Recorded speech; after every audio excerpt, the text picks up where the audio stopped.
একটা ভালো মাঠ, মাঝে ২২ গজের সুন্দর একখানা উইকেট, এমন চাওয়া শুধু মিরপুরেই নয়, প্রতিটি জেলায় জেলায়। টেস্ট ক্রিকেটের ২৫ বছর, এখনও ক্রিকেট পড়ে আছে ঢাকায়। তবে এই ক্লাস শেষে সবাই ছড়িয়ে পড়বে দেশের বিভিন্ন জায়গায়, তবেই না সবুজ গালিচায় ক্রিকেটারদের বিচরণ মসৃণ হবে। ক্রিকেট ছড়ানোর লক্ষ্যে বিভিন্ন কাজ চলছে, তার মধ্যে পিচ আর মাঠ যারা প্রস্তুত করেন তাদের উচ্চশিক্ষায় শিক্ষিত করারও কাজ চলছে, একাডেমি মাঠ থেকে মূল মাঠে বিচরণ করে ৩ দিনের বিশেষ ক্লাসে।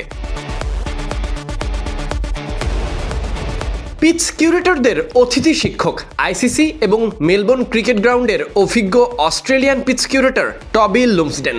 তিনি এসেছেন বাংলাদেশে ৩ দিনের বিশেষ ক্লাসে দেশি কিউরেটরদের বস রূপে।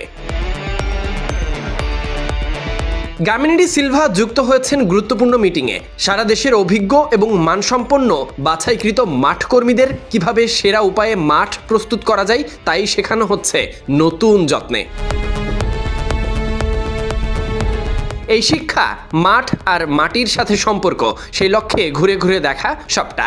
যেখানে সবথেকে বেশি প্রাধান্য পেয়েছে একাডেমি মাঠটা, দেশি কিউরেটরদেরও এই অস্ট্রেলিয়ানকে নিয়ে আগ্রহের কমতি নেই। শেখারও কোনো বয়স নেই। অস্ট্রেলিয়ান পিচ কিউরেটর টবি লুমসডেনের কোচিংয়ে সবাই নিতে যাচ্ছেন অভিজ্ঞতার পুরোটা। এভাবে একদিন সফল হবে বাংলাদেশের পিচ কিউরেটররা।